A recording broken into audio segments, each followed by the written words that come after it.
Всем привет! С вами Елена, и это канал «Вот бы мне». Друзья, вчера мы выпустили целых 2 видео, и если честно, несколько дней хотели отдохнуть, но хорошие новости не заставили себя ждать, и мы просто не можем о них не сообщить.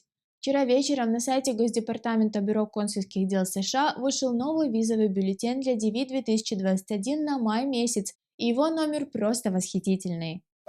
Как вы помните, первые 6 месяцев с октября по март номер бюллетеня увеличивался очень медленно и в марте перешагнул отметку в 9400. Такое медленное движение пугало нас всех, и была большая вероятность, что если так продолжится и дальше, за бортом рискуют остаться даже победители с номерами кейса 15 тысяч, не говоря уже про более высокие.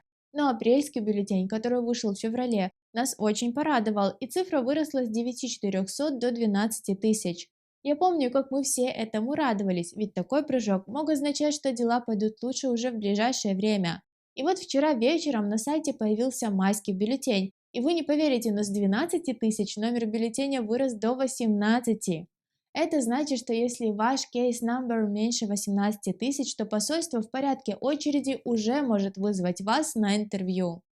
Если так пойдет и дальше, то есть большая вероятность, что несмотря на потерю 5 месяцев собеседований, визы получить успеют очень многие. Кстати, 18 тысяч – это номер для Европы. Для Азии вышел бюллетень на 13 тысяч, а для Африки эта цифра равна 34 тысячам.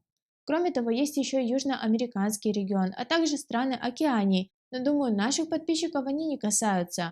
На всякий случай скажу, определить, к какому региону относится ваш номер кейса, можно по буквам в номере. Перечень регионов и сокращений вы увидите вот тут, а более детально ознакомиться с бюллетенем вы, как всегда, сможете по ссылке, которую я оставлю в описании под этим видео. Конечно, это еще совсем не значит, что если ваш номер, например, 17 тысяч, вас точно вызовут в посольство, ведь пока собеседование назначают далеко не во всех странах, и происходит это не очень быстро.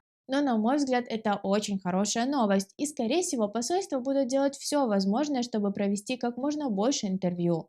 К тому же, если собеседования будут идти очень медленно, но ваш номер уже будет в визовом бюллетене, можно будет вступить в какой-нибудь иск по резерву виз для DV 2021 и рассчитывать на получение визы даже после окончания срока выдачи виз, как это сделали с прошлогодней лотереей DV 2020.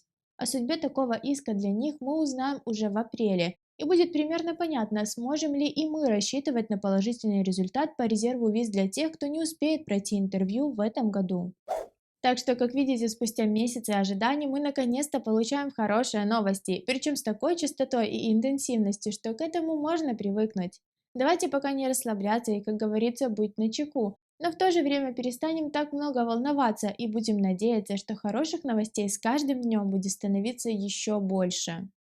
На сегодня все, друзья. Я, как и раньше, буду держать вас в курсе событий и делиться всеми самыми важными новостями на тему лотереи Green Card и иммиграции в США максимально коротко и оперативно. Если информация была полезной и познавательной, поддержите наш проект, подпишитесь на канал, подключите уведомления, поставьте лайк и поделитесь этим видео с друзьями. А если у вас остались вопросы к нам, смело задавайте их в комментариях.